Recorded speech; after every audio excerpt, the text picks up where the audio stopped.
پاکستان میں energy crisis and foreseeable future میں رہے گا. Why? One of the reason is inefficient power distribution. Pakistan کی energy sector continues to face deep rooted structural inefficiencies اور اس کا برڈن اٹھانا پڑتا ہے ہمارے کنزیومرز کو جو ہر مہینے الیکٹریسٹی بلز میں اپنا ایک کیپیسٹی پیمنٹ کرتے ہیں. Right. نیپراز member technical Rafiq Ahmad Sheikh has raise serious concerns اپنے لیٹسٹ نوٹس میں. ڈسپائٹ ایکسٹریملی لو utilization, پاکستان نے over 65 billion rupees pay کیے ان capacity charges just 3 coal based power plants, Port Qasim, China Power and Lucky Electric. ان کی utilization rate صرف 1%, 10% اور 0% ہے. مگر پیسے فل ملے. why؟ کیونکہ ان کے آؤٹ ڈیٹڈ کانٹریکٹس اور flawed transmission infrastructure.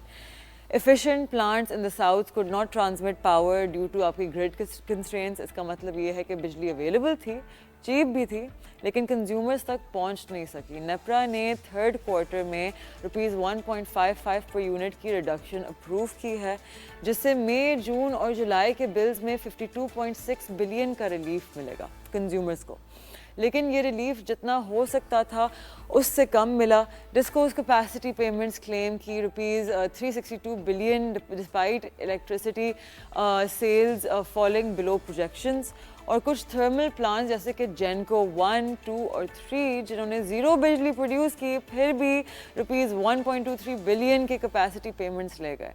Guddu power plant کا اسٹیم ٹربائن جولائی 2022 سے آف لائن ہے, جس کی وجہ سے مارچ 2025 میں ₹680 ملین کا ڈائریکٹ لاس اور پورے سال کا لاس اب تک ₹6.5 بلین تک پہنچ گیا ہے. اس پلانٹ کو اوپن سائیکل موڈ میں چلانے کی وجہ سے انفیشینٹ پاور سورسز کو ایکٹیویٹ کرنا پڑا, leading to an additional ₹24 billion cost in just 1 month. اسی طرح نیلم جھیلم ہائیڈرو پلانٹ بھی مئی 2024 سے آف لائن ہے. صرف مارچ میں اس کی نان اویلیبلٹی کی وجہ سے ₹4.5 بلین کا ایکسٹرا کاسٹ آیا. Cumulative loss ₹28 billion. اور یہی کہ کنزیومرز کا کیا, ان کا fuel cost storage ₹20 per unit, ان کے NDTC ایوریج صرف 8.23 تھا. اگر KE اور NDTC interconnection 2000 megawatt تک اپ گریڈ ہو جاتا ایز واز پلانڈ, کراچی والوں کو سستی بجلی مل سکتی تھی. ابھی بھی وہ پروجیکٹ انکمپلیٹ ہے. نیپرا کہتے ہیں گورننس, پلاننگ اور انفراسٹرکچر اپ گریڈ اگر پراپرلی ہینڈل کیے جائیں تو not only could these avoid losses but also reduce electricity tariffs across the board.